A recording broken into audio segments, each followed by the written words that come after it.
जी नमस्कार। स्वागत है आपके अपने YouTube channel SGY science classes में और मैं हूँ राममूर्ति। दोस्तों, आज के इस वीडियो सीरीज में हम आप लोगों के लिए लेके आए हैं क्लास 12 की भौतिकी। और भौतिकी में हम लोग आज एक इम्पोर्टेंट टॉपिक से पूछे गए तमाम प्रीवियस ईयर क्वेश्चंस को डील करेंगे। और ये अपना टॉपिक है विद्युत स्थितिकी। क्या है ये? विद्युत स्थितिकी। आज के इस वीडियो सीरीज में हम लोग 12th में फिजिक्स में जितने भी विद्युत स्थितिकी से सवाल पूछे गए हैं सभी सवाल को विद आंसर और वो भी डिटेल्स में वर्णन करेंगे। तो चलिए बिना देरी किए शुरू करते हैं अपनी इस पाठशाला को। और देखिए, जैसा कि पहला प्रश्न आप देख रहे होंगे स्क्रीन बोर्ड पर, कहता है कि संधारित्र किसे कहते हैं? संधारित्र की धारिता किन दो बातों पर निर्भर करती है? ये विद्युत स्थितिकी की सवाल है और ये पूछा गया था 2022 में। कब पूछा गया था? 2022 में। तो सबसे पहले यहाँ पर हमें क्या डिफाइंड करना है? हमें संधारित्र डिफाइंड करना है।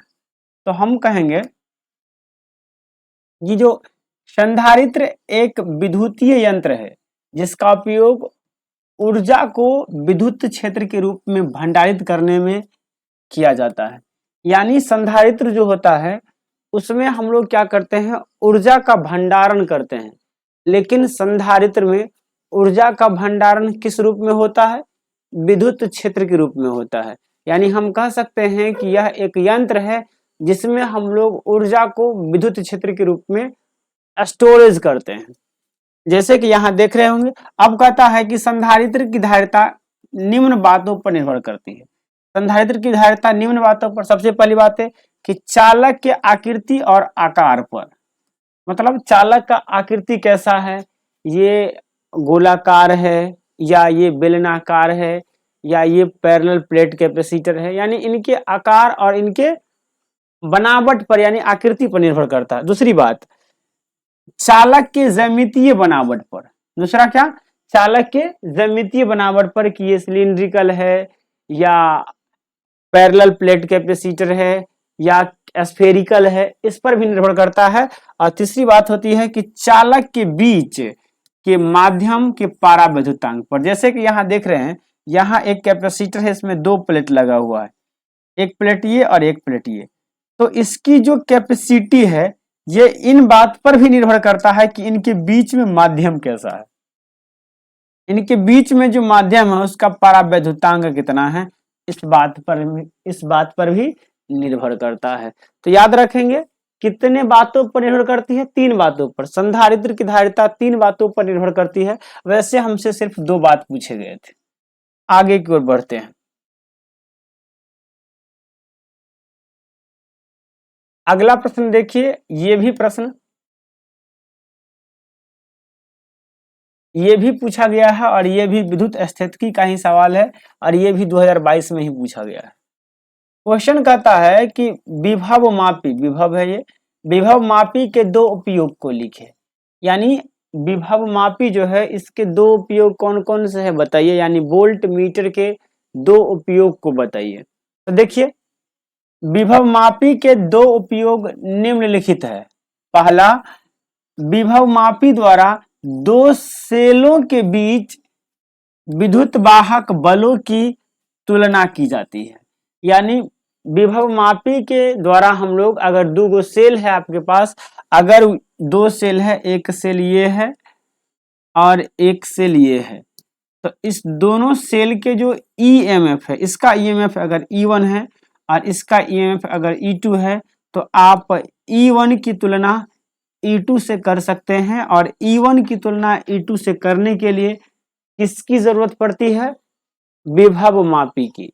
किसकी जरूरत पड़ती है? विभव मापी की। और दूसरा पॉइंट है कि इसके द्वारा सेल के आंतरिक प्रतिरोध ज्ञात किया जाता है। इसके अलावा अगर ये सेल है तो ये जरूरी नहीं है कि इसमें केवल विद्युत वाहक बल ही होगा। सेल में आंतरिक रेजिस्टेंस भी होता है, सेल का इंटरनल रेजिस्टेंस भी होता है और सेल की इंटरनल रेजिस्टेंस यानी आंतरिक प्रतिरोध की गणना भी हम लोग किसके द्वारा करते हैं? विद्युत वाहक बल के द्वारा, किसके द्वारा करते हैं? विभव मापी के द्वारा करते हैं ना। ऐसे ही मानकर चलिए कि यहाँ पर अगर इसका इंटरनल रेजिस्टेंस, इसका आंतरिक प्रतिरोध अगर R है, तो इस R का मान कितना है, इसका गणना हम लोग किसके थ्रू करेंगे, विभव मापी के द्वारा। चलिए अगला प्रश्न देखते हैं।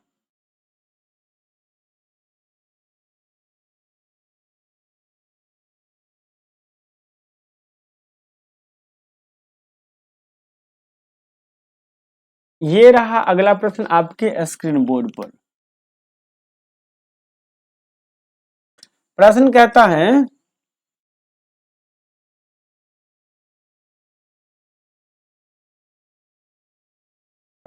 है कि आवेश संरक्षण के सिद्धांत क्या है। आवेश संरक्षण के सिद्धांत क्या है, और ये प्रश्न शायद 2020 में पूछा गया है। आवेश संरक्षण के सिद्धांत क्या है, और इधर देखिए ये भी किस टॉपिक का है, विद्युत स्थितिकी का ही प्रश्न है। तो देखिए कहता है कि किसी विलगित निकाय के भीतर का कुल आवेश स्थिर रहता है, इसे आवेश का संरक्षण सिद्धांत कहते हैं। यानी अगर दूगो निकाय है, अगर दूगो चार्ज है, मान कर चलिए ये क्या है, ये Q1 है और ये क्या है, अगर ये Q2 है, तो कहेंगे ये दोनों क्या है, अलग अलग है, ये दोनों आइसोलेटेड है, यानी ये दोनों विलगित है। विलगित का मतलब होता है अलग अलग, अलग अलग रहना ना। तो अगर ये दोनों चार्ज अगर अलग अलग है, तो इनके अंदर जो आवेश है, इनके भीतर जो कुल आवेश है, जैसे कि इस पर मानकर चलते हैं Q1 कुल आवेश है और इस पर क्या है, Q2 कुल आवेश है, तो ये जो आवेश है ये क्या रहता है, स्थिर रहता है, यानी अचर रहता है। और आवेश के इसी सिद्धांत को आवेश का संरक्षण के सिद्धांत कहते हैं, या आवेश संरक्षण के सिद्धांत कहते हैं। दूसरे भाषा में हम कह सकते हैं कि आवेश को ना तो सृष्टि किया जा सकता है और ना ही विनाश किया जा सकता है। इसे सिर्फ एक वस्तु से दूसरे वस्तु में स्थानांतरित किया जा सकता है। वस्तु है, इसे सिर्फ एक वस्तु से दूसरे वस्तु में स्थानांतरित किया जा सकता है। और आवेश को, इस सिद्धांत को भी आप आवेश संरक्षण का सिद्धांत कह सकते हैं। यानी आवेश को आप न तो उत्पन्न कर सकते हैं और न ही उसका विनाश कर सकते हैं। आप सिर्फ एक वस्तु से दूसरे वस्तु में इसे स्थानांतरित कर सकते हैं। अगर जैसे इसको हाथ को रबिंग करते हैं, तो अगर हमारे इस हथेली पे अगर निगेटिव चार्ज आ गया है, तो इस हथेली पे क्या आ जाएगा, पॉजिटिव चार्ज। अब इसका कारण क्या है, तो जैसे हम इस हाथ को, अपने हथेली को ऐसे ऐसे रबिंग करते हैं, तो इससे हो सकता है कि यहाँ इस हाथ से कुछ इलेक्ट्रॉन घर्षण के कारण हमारे इस हथेली पर आ गया होगा, जिसके कारण इसमें नंबर ऑफ प्रोटॉन बढ़ गया, तो इसमें हो गया पॉजिटिव चार्ज और इसमें क्या हो गया, निगेटिव चार्ज ना। लेकिन चार्ज संरक्षित रहता है, याद रखेंगे। अब देखिए ये भी किससे है, इलेक्ट्रोस्टैटिक्स से ही ये भी सवाल है। अगला प्रश्न की ओर चलते हैं। देखिए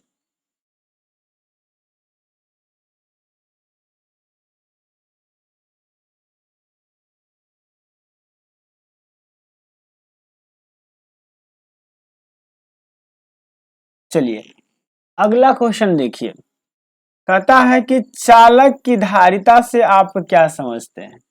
चालक की धारिता से आप क्या समझते हैं। वैसे आपको चालक की धारिता की जगह पर संधारित्र की धारिता भी दे सकता है, तो याद रखेंगे चालक की धारिता दे या आपको संधारित्र की धारिता दे, बात बराबर ही होता है, समझे। ऐसा ना कि चालक की धारिता अलग होती है और संधारित्र की धारिता अलग होती है, क्योंकि संधारित्र जो बनाया जाता है वो चालक प्लेट से ही बनाया जाता है। संधारित्र में दो चालक प्लेट एक पार्टिकुलर वे में अरेंज किया जाता है, एक खास प्रकार से उसे व्यवस्थित किया जाता है। इसलिए हम कह सकते हैं कि कैपेसिटर के स्थान पर कभी कभी आपको चालक वस्तु भी दे देगा या चालक का धारिता भी दे देगा। तो ऐसा नहीं कि घबरा जाइएगा। चलिए तो पढ़ लेते हैं हम लोग। कहता है कि किसी चालक द्वारा संरक्षित आवेश तथा उसके विभवांतर का अनुपात अचर होता है। क्या होता है? विभवांतर का अनुपात अचर होता है, जिसे आवेश का धारिता, जिसे चालक का धारिता कहते हैं। यानी जैसे कि अगर ये क्या है, ये दो है, दो चालक प्लेट है, इस पर मानकर चलिए अगर इस पर प्लस चार्ज है तो इस पर कितना हो जाएगा? Minus charge. ये प्लस प्लेट और ये माइनस वाला प्लेट और ये दोनों मिलकर के क्या बनाएगा? कैपेसिटर बनाएगा।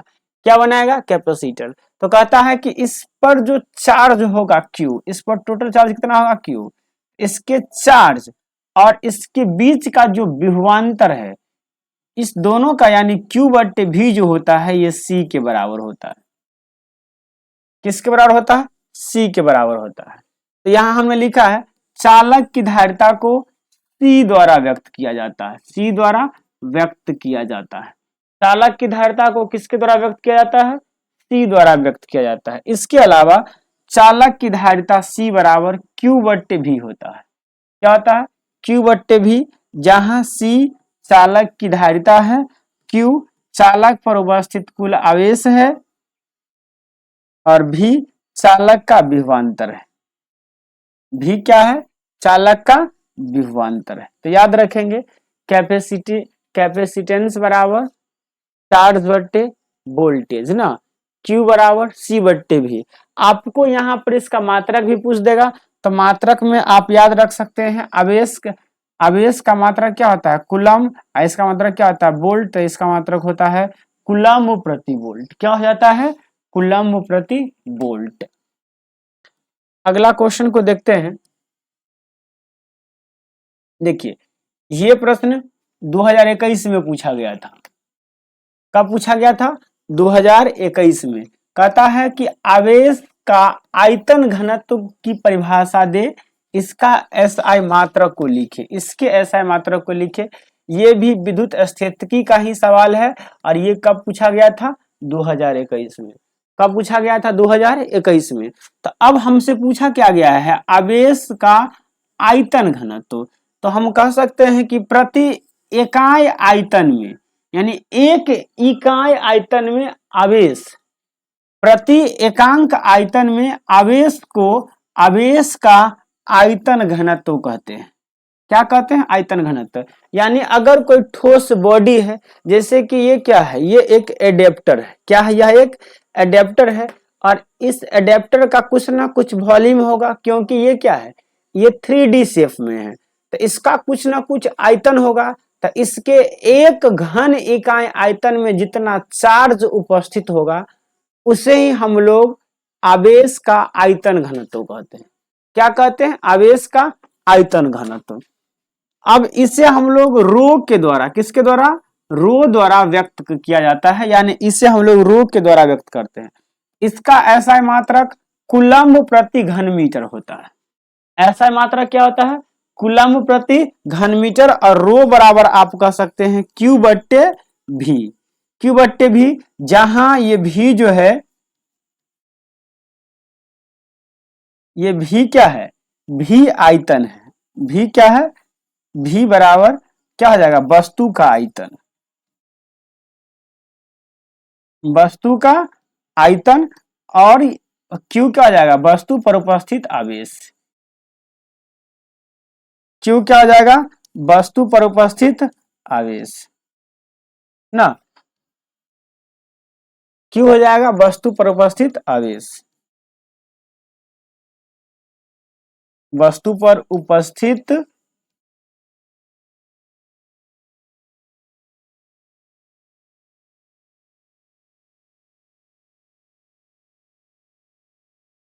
आवेश। Q क्या हो जाएगा? वस्तु पर उपस्थित आवेश। जी, अगला क्वेश्चन देख लेते हैं। जी देखिए, ये प्रश्न, ये भी विद्युत स्थितिकी का ही ये प्रश्न है और ये कब पूछा गया था? ये पूछा गया था 2020 में। ये कब पूछा गया था? ये पूछा गया था 2020 में। यहाँ पर क्लियरली लिखा हुआ है विद्युत स्थितिकी 2020 ना। ये 2020 में पूछा गया था।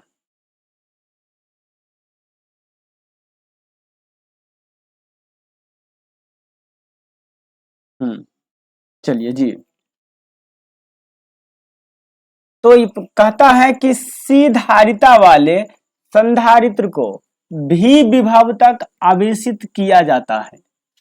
मतलब एक संधारित्र है जिसकी धारिता, जिसकी कैपेसिटी सी है, और इसे भी विभव तक क्या किया जाता है, आवेशित किया जाता है। हमसे पूछा है इसकी विद्युत ऊर्जा क्या है, इसकी विद्युत ऊर्जा क्या है। तो देखिए, सी धारिता वाले संधारित्र को भी विभव तक आवेशित किए जाने पर इसका विद्युत ऊर्जा E बराबर 1/2 CV², क्या जाएगा, CV² हो जाएगा। क्या जाएगा, 1/2 CV²। याद रखेंगे कैपेसिटर के लिए विद्युत ऊर्जा बराबर E बराबर होता है 1/2 CV²। क्या होता है, 1/2 CV² हो जाता है ना। विद्युत ऊर्जा यानी कैपेसिटर के विद्युत ऊर्जा E बराबर होता है 1/2 CV², जहां C जो होता है वो संधारित्र के कैपेसिटर का कैपेसिटेंस यानी धारिता होता है, और भी क्या होता है, विभव होता है। भी क्या होता है, विभव होता है। आगे की ओर बढ़ते हैं, चलिए।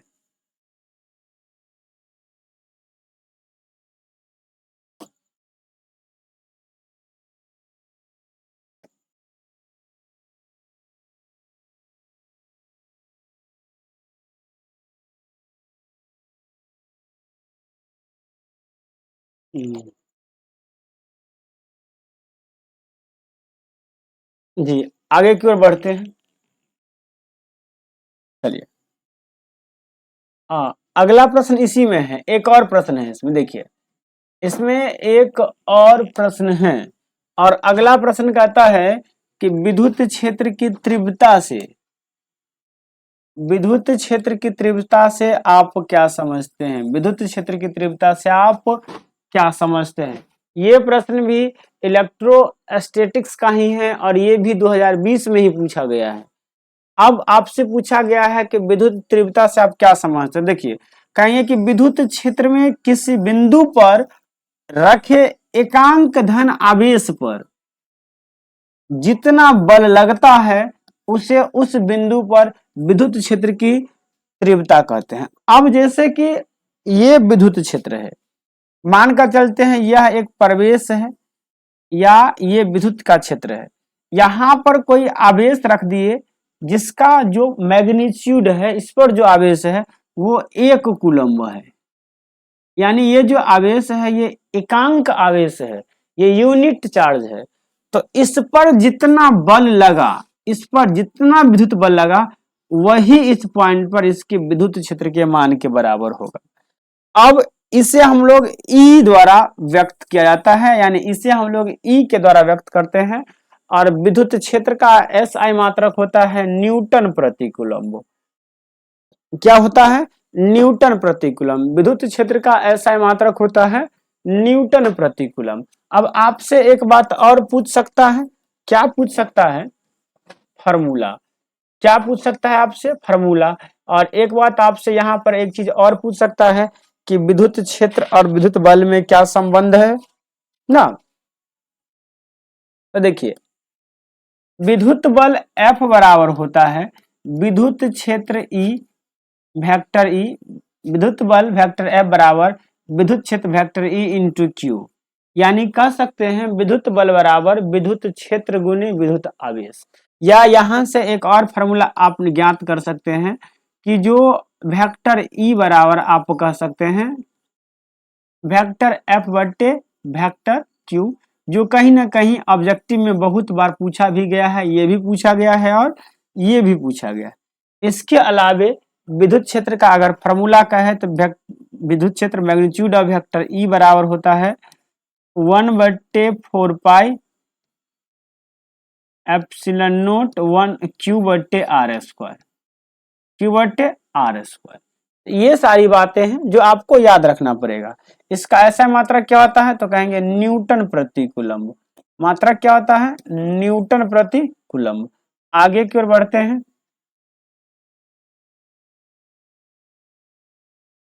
देखिए ये प्रश्न कब पूछा गया है, ये 2019 में। ये पूछा गया है 2019 में। ये 2019 में पूछा गया प्रश्न है। अब देखिए क्या कहता है, कह रहा है कि विद्युत फ्लक्स को परिभाषित कीजिए, इसका SI मात्रक लिखिए। मतलब विद्युत फ्लक्स किसे कहते हैं ये भी बताइए, और साथ ही साथ आपको विद्युत फ्लक्स का SI मात्रक भी लिखना है। तो सबसे पहले हम लोग विद्युत फ्लक्स को परिभाषित कर देते हैं।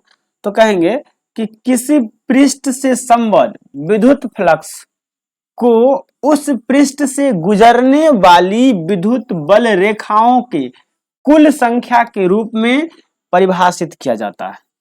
अब इस बात को तो आप नहीं समझे होंगे। हम कहे हैं कि अगर मान के चलिए ये एरिया है, तो इस एरिया के लंबवत दिशा से, इस एरिया के किस दिशा से, लंबवत दिशा से जितना इलेक्ट्रिक फील्ड गुजरा, यानी इलेक्ट्रिक फील्ड की जो संख्या है जो इसके लंबवत गुजरा, वही क्या कहलाता है, विद्युत फ्लक्स कहलाता है। क्या कहलाता है, विद्युत फ्लक्स कहलाता है। अगर दूसरे भाषा में हम लोग देखें तो क्या कहेंगे, कह सकते हैं कि संपूर्ण विद्युत क्षेत्र पर विद्युत फ्लक्स सतह में विद्युत क्षेत्र आवेशों के ई एवं ds के अदिश गुणनफल के बराबर होता है। यानी फाई बराबर जो होता है, फाई बराबर होता है vector E dot vector ds, और ये डॉट प्रोडक्ट है इसलिए लिख सकते हैं फाई बराबर ई ds cos थीटा, जहां ds जो है ये परपेंडिकुलर क्या है, एरिया है, एक एरिया का छोटा सा भाग है, कह सकते हैं कि अल्पांश क्षेत्रफल। याद रखेंगे विद्युत फ्लक्स जो होता है यह एक अदिश राशि है। विद्युत फ्लक्स क्या है, एक अदिश राशि है, और इसका SI मात्रक वोल्ट मीटर होता है। SI मात्रक क्या होता है, वोल्ट मीटर होता है। इसका SI मात्रक क्या होता है, वोल्ट मीटर होता है ना। चलिए आगे की ओर बढ़ते हैं। अगला प्रश्न जो फिर से 2019 में ही पूछा गया है वही प्रश्न है। देखिए यहां कहा गया है विद्युत क्षेत्र की तीव्रता और विभव के बीच संबंध स्थापित कीजिए। ये कब पूछा गया है, 2019 में। 2019 में ही पूछा गया है।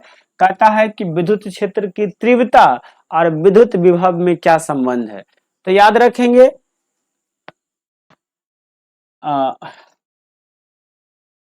विद्युत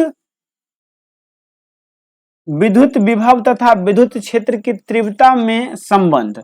तो E बराबर होता है, E बराबर होता है -dv/dx। क्या होता है, -dv/dx, जहां dx क्या है, dx डिस्टेंस है, dx क्या है, डिस्टेंस है। यहां पर आपको ऐसे भी लिख सकता है, यहां पर x के जगह पर कहीं परीक्षा में आपको r भी दे देगा, तो ये भी याद रख सकते हैं कि E बराबर -dv/dr। यानी कह सकते हैं कि जब हम लोग विभव को डिस्प्लेसमेंट के टर्म में, यानी दूरी के पद में, विस्थापन के पद में जब हम लोग इसे डिफरेंशिएट करते हैं, तो यहां से क्या मिलता है, इलेक्ट्रिक फील्ड मिलता है। क्या मिलता है, इलेक्ट्रिक फील्ड मिलता है। आगे चलते हैं, याद रखेंगे इस बात को कि E बराबर क्या होता है, -dv/dx, और यह क्या है, इलेक्ट्रिक फील्ड एक सदिश राशि है, विद्युत क्षेत्र क्या है, एक सदिश राशि है। अगला प्रश्न देखिए, बहुत अच्छा ये प्रश्न है। कहता है कि यदि यदि पांच यदि बराबर धारिता के 3 संधारित्र श्रेणी क्रम में जोड़ा जाए तो उसका परिणामी धारिता 6 माइक्रोफैराडे हो जाता है। यदि उन्हीं 3 संधारित्र को समांतर क्रम में जोड़ा जाए तो उनकी परिणामी धारिता क्या होगी। इस बात को थोड़ा हम बना लेते हैं, थोड़ा अच्छा से ना, इसको हम सॉल्व करके आपको दिखलाते हैं। ये अच्छा प्रश्न है, थोड़ा इसे हम सॉल्व कर लेते हैं।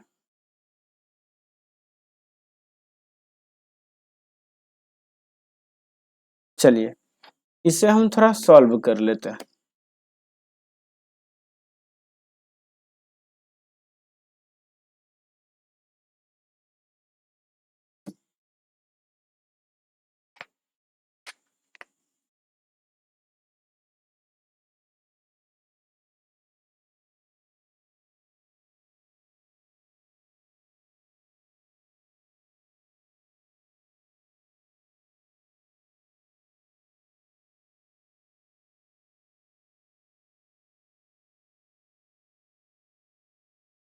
देखिएगा इस प्रश्न को, हमसे क्या कहा गया है कि जब बराबर धारिता वाले तीन संधारित्र को श्रेणी क्रम में जोड़ते हैं।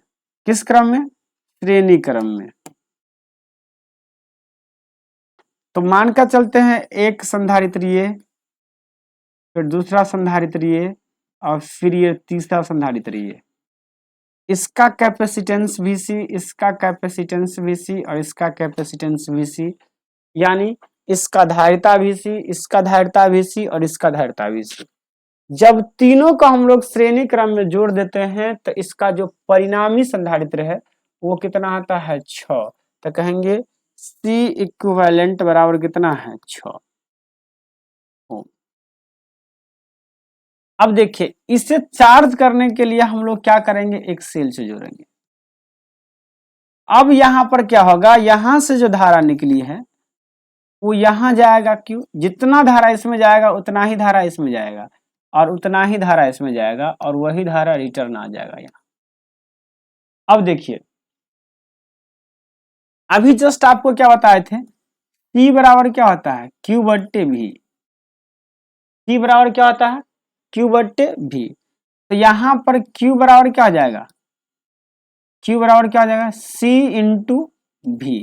अब देखिए यहां पर तो आवेश सबका बराबर है। क्या है? आवेश बराबर है। चेंज क्या होगा? तो इसका विभव अलग होगा, इसका विभव अलग होगा, इसका विभव अलग होगा।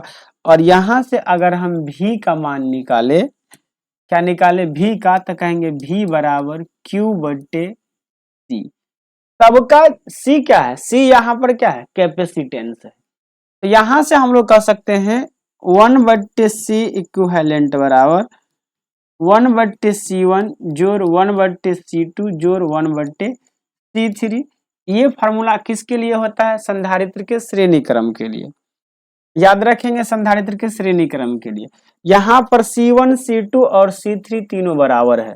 तो क्या कह सकते हैं? अगर ये तीनों बराबर है तो हम लोग क्या कहेंगे? इसको C इक्विवेलेंट का मान कितना है? 6 है। तो 1/6 और ये 1/C, 1/C और 1/C, इसे बनाएंगे तो कहेंगे 1/6 बराबर 3/C। अगर कोने का निगुना कर दे तो C का मान आ गया 18 माइक्रोफेराडे। मतलब इसका भी मान 18 माइक्रोफेराडे, इसका भी मान 18 माइक्रोफेराडे और इसका भी मान 18 माइक्रोफेराडे। अब इसे करना क्या है? अब इसे श्रेणी क्रम में श्रेणी क्रम में नहीं, अब इसे समांतर क्रम में जोड़ना है। तो समांतर क्रम में ऐसे ही जोड़ेंगे, ऐसे ही जोड़ेंगे। देखिए समांतर क्रम में क्या होता है? C इक्विवेलेंट बराबर होता है C1 जोड़ C2 जोड़ C3। अब C1 का मान भी कितना है? 18 है। C2 का मान भी 18 है और C3 का मान भी क्या है? 18 है। तो रख देंगे तो कहेंगे 18 माइक्रोफेराडे जोड़ 18 माइक्रोफेराडे और जोड़ 18 माइक्रोफेराडे। 18 दूना 36 और 36 और 18 54 माइक्रोफेराडे इसका आंसर हो जाएगा। क्या हो जाएगा? 54 माइक्रोफेराडे। इसका आंसर क्या हो जाएगा? 54 माइक्रोफेराडे। तो ये था, यानी हम जब समांतर क्रम में इसे जोड़ेंगे तो कितना आएगा? 54 माइक्रोफेराडे आएगा। चलिए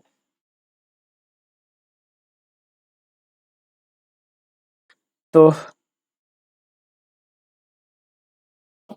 हो गया इसका सॉल्यूशन, इसका सॉल्यूशन हो गया। आगे हम लोग बढ़ते हैं। जी देखिए अगला प्रश्न देखिए, ये दोनों प्रश्न 2018 में पूछा गया है। कहता है कि विद्युत आकाश की मुक्त आकाश की विद्युतशीलता का मात्रक तथा विमीय सूत्र लिखे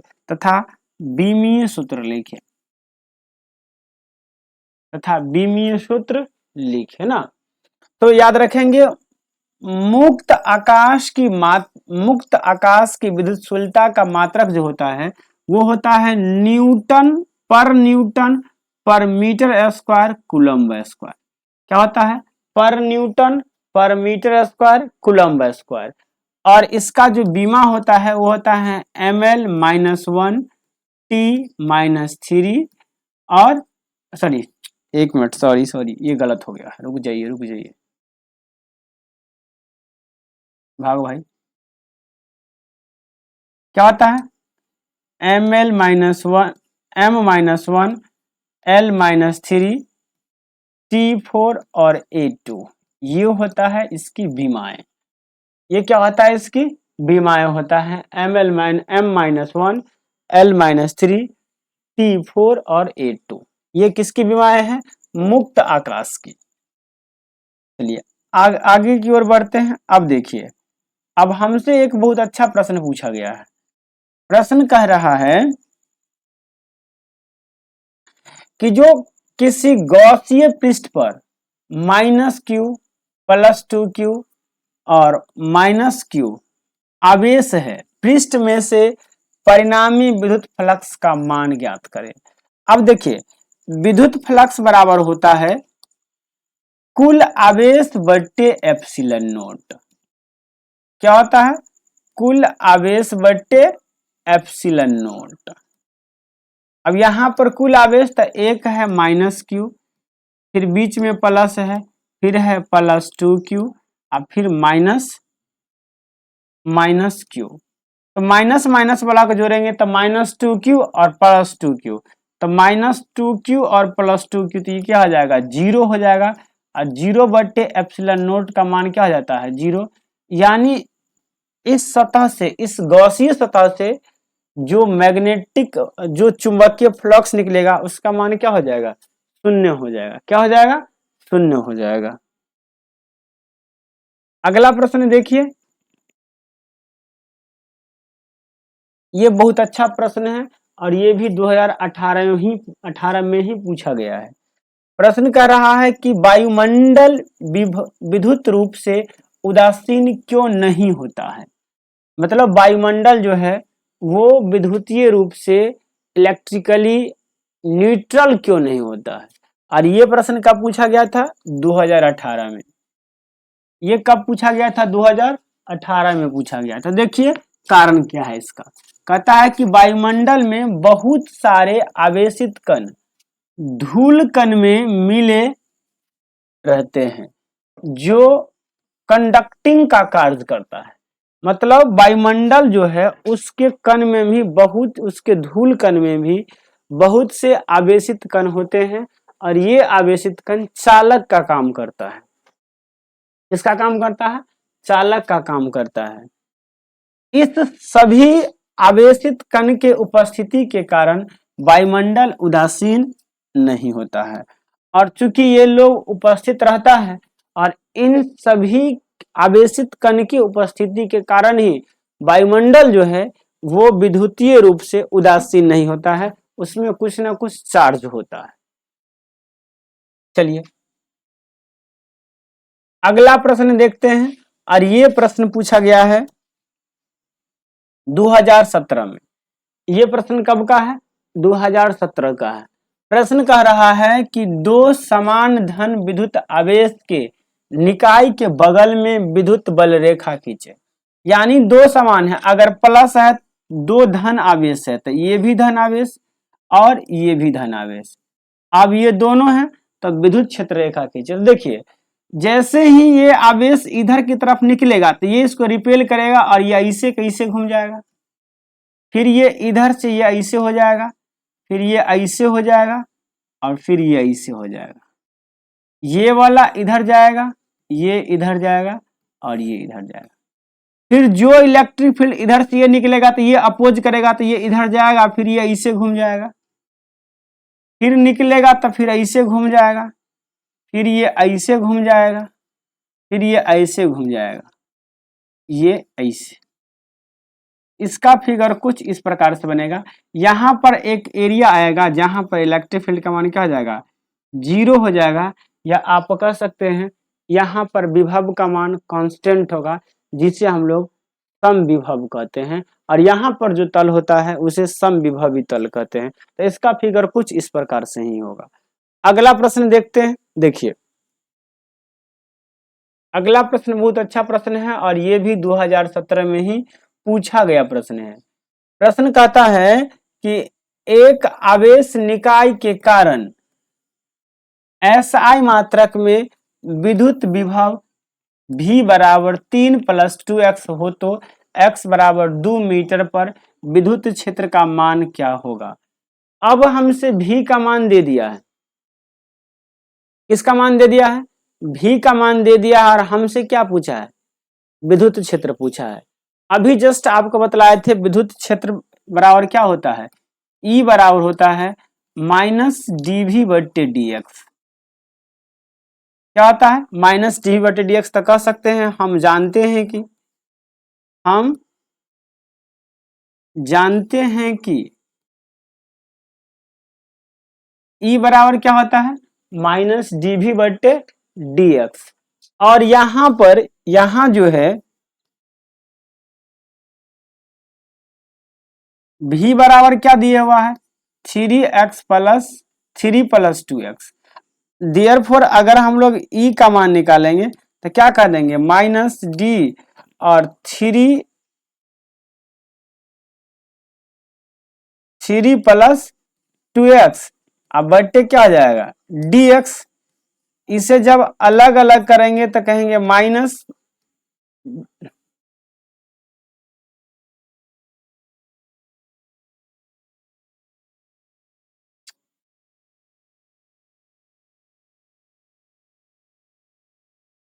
-3 और -dx/dx, यहां भी dx हो जाएगा।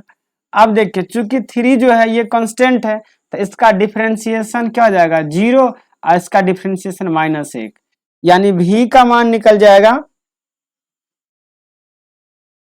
यानी यहां से इलेक्ट्रिक फील्ड E का मान निकल जाएगा -3, और ये क्या हो जाएगा वोल्ट प्रति मीटर।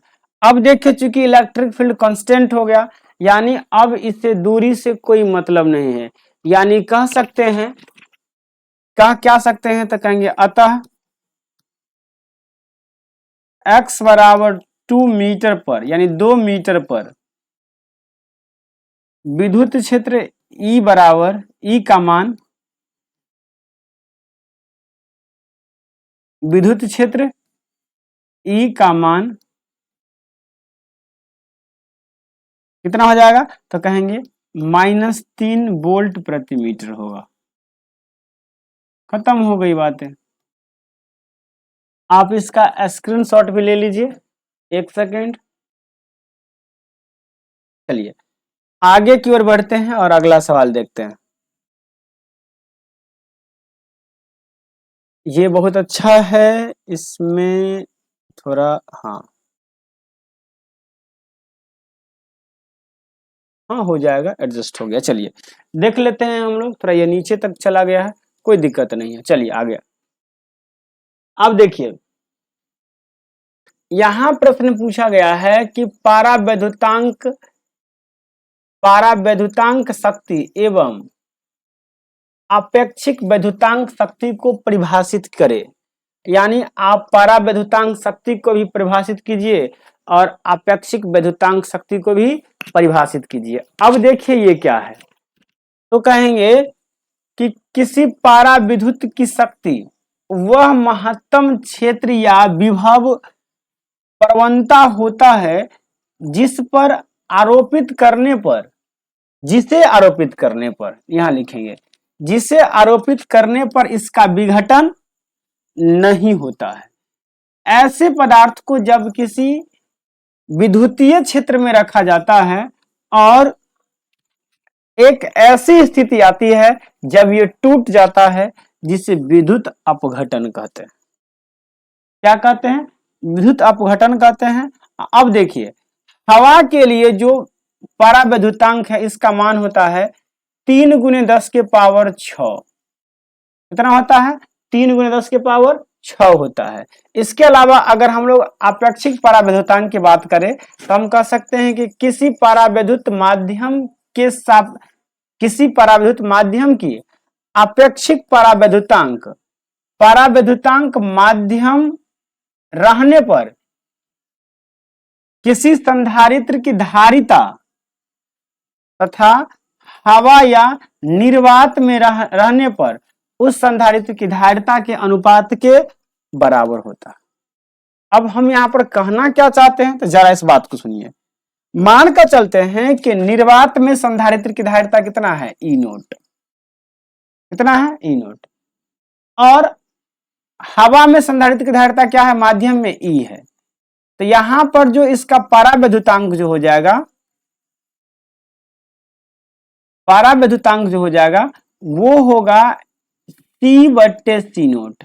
यानी अगर माध्यम में संधारित्र की धारिता C है और निर्वात में संधारित्र की धारिता C नोट है, और मान लेते हैं हम लोग कि उस यानी माध्यम का अगर परावैद्युतांक अगर एप्सिलॉन R है तो एप्सिलॉन R या परावैद्युतांक बराबर हो जाएगा C/C नोट।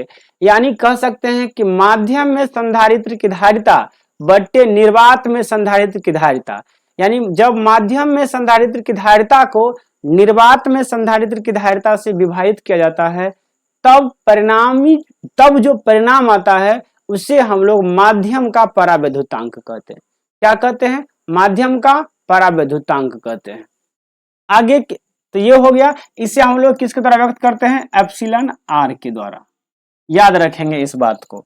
आगे की ओर बढ़ते हैं, बहुत अच्छा प्रश्न है ये जी। देखिए प्रश्न कहता है कि विद्युत द्विध्रुव आघूर्ण को परिभाषित करें तथा इसका SI मात्रक लिखे। विद्युत द्विध्रुव आघूर्ण को परिभाषित करें तथा इसका SI मात्रक लिखे। तो कहेंगे विद्युत द्विध्रुव के किसी एक आवेश के परिणाम तथा दोनों आवेशों के बीच के दूरी के गुणनफल को विद्युत द्विध्रुव आघूर्ण कहा जाता है। जैसे कि देखिए विद्युत द्विध्रुव है क्या, तो ये क्या है, ये आवेश का एक सिस्टम है जिसमें दो चार्ज होता है, एक प्लस चार्ज तो दूसरा क्या हो जाएगा, माइनस चार्ज। दोनों चार्ज का जो परिमाण होता है वो बराबर होता है। दोनों चार्ज का मैग्नीट्यूड क्या होता है, सेम होता है, लेकिन नेचर अलग अलग होता है। अगर ये पॉजिटिव है तो ये निगेटिव होगा। तो अगर हम लोग आघूर्ण ज्ञात करें, विद्युत द्विध्रुव आघूर्ण, तो इसे हम लोग P के द्वारा व्यक्त करते हैं। और ये क्या होता है, तो इसके किसी एक का मैग्नीट्यूड, तो इसका भी मैग्नीट्यूड Q है और इसका भी मैग्नीट्यूड Q है। नेचर अपोजिट है, इसका नेचर नेगेटिव है, उसका नेचर पॉजिटिव है। तो इसके किसी एक आवेश के परिमाण और गुणे इसके बीच की दूरी, तो बीच की दूरी विस्थापन है, इसको मान लेते हैं वेक्टर R। तो ये हो जाएगा Q इंटू वेक्टर R।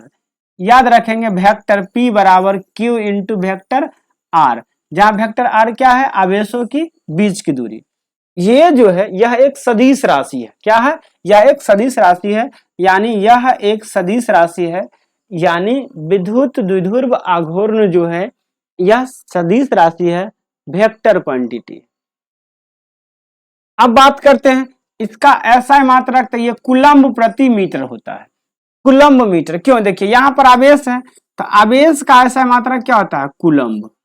आवेश का SI मात्रक क्या होता है, कूलम्ब। आवेश का SI मात्रक कूलम्ब होता है, और ये विस्थापन है तो विस्थापन का SI मात्रक क्या होता है, मीटर होता है। ये हो जाएगा कूलम्ब मीटर। अगर इसके अन्य मात्रक की बात करें तो इसका अन्य मात्रक एक होता है डिवाई। अन्य मात्रक क्या होता है, डिवाई भी होता है। और एक कूलम्ब मीटर, याद रखेंगे एक CM मतलब कूलम्ब मीटर बराबर 3 गुने 10 के पावर माइनस 29 डिवाई होता है। 3 गुने 10 के पावर माइनस 29 डिवाई होता है। अब देखिए इसमें एक और प्रश्न, नया प्रश्न इसमें आ गया, बहुत अच्छा प्रश्न है। देखिए कहता है कि समांतर प्लेट संधारित्र में दूसरे प्लेट का कार्य क्या है। मतलब समांतर प्लेट संधारित्र में, ये अगर समांतर प्लेट संधारित्र है, ये संधारित्र है, ये अगर संधारित्र है, अगर ये समांतर प्लेट संधारित्र है, तो बताइए इस प्लेट में दूसरा प्लेट का काम क्या है। एक प्लेट समांतर प्लेट संधारित्र में दूसरे प्लेट का काम क्या है, तो याद रखेंगे यहां लिखे हैं समांतर प्लेट संधारित्र में दूसरे प्लेट पहले प्लेट के विभव को कम कर देता है, जिससे पहले प्लेट की धारिता बढ़ जाती है। यानी समांतर प्लेट संधारित्र में दूसरे प्लेट का काम होता है कि पहले प्लेट के विभव को कम कर देना, और पहले प्लेट के विभव जब कम हो जाता है तो उससे क्या होता है, उस प्लेट की धारिता यानी विद्युत क्षेत्र धारण करने की क्षमता बढ़ जाती है। क्या होती है, बढ़ जाती है। तो याद रखेंगे दूसरे प्लेट का काम क्या होता है, पहले प्लेट के विभव को कम करना, और पहले प्लेट के विभव जब कम होते हैं तब क्या होता है, तो इससे पहले प्लेट की धारिता बढ़ जाती है। चलिए आगे की ओर बढ़ते हैं और देखते हैं क्या कुछ लिखा है इस यहाँ पे। जी बहुत अच्छा लिखा है, अच्छा प्रश्न है। कहता है कि धारावाही चालक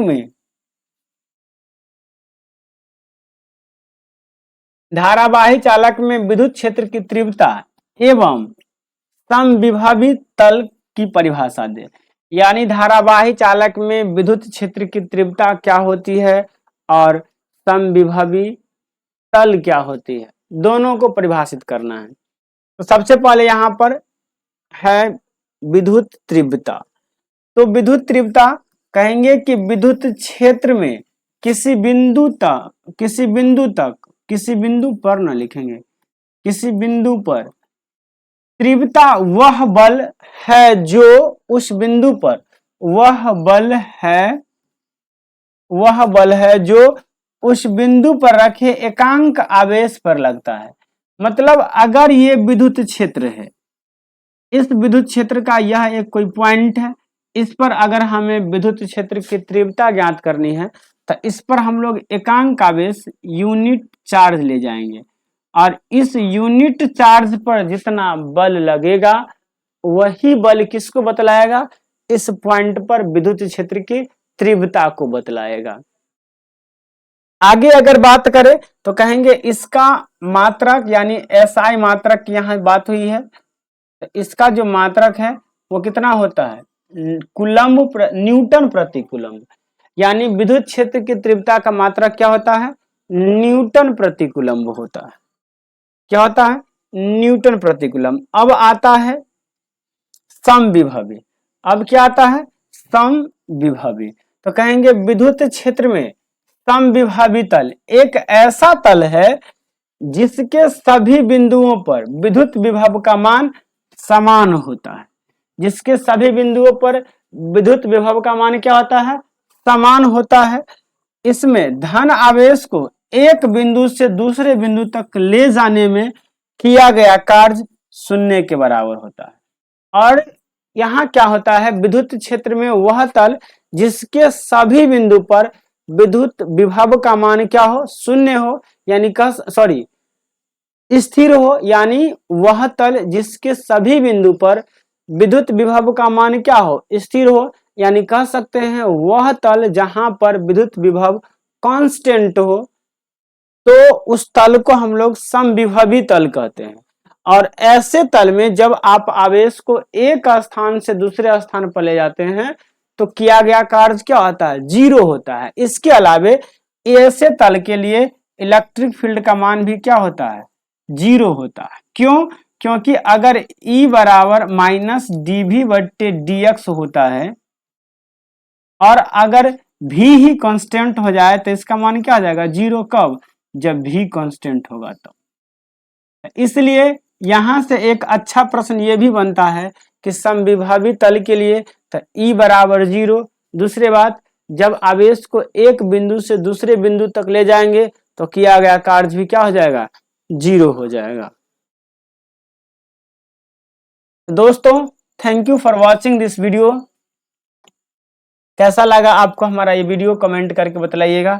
अगर अच्छा लगा है तो इसे लाइक कीजिए, साथ ही साथ यदि आप हमारे चैनल पर नए हैं तो इसे सब्सक्राइब करके बेल आइकन को भी दबा दीजिए। और हम आशा करते हैं कि आपको हमारा ये वीडियो अच्छा लगा ही होगा। तो चलिए मिलते हैं नेक्स्ट वीडियो में। आज के लिए इतना ही। जय हिंद, जय भारत।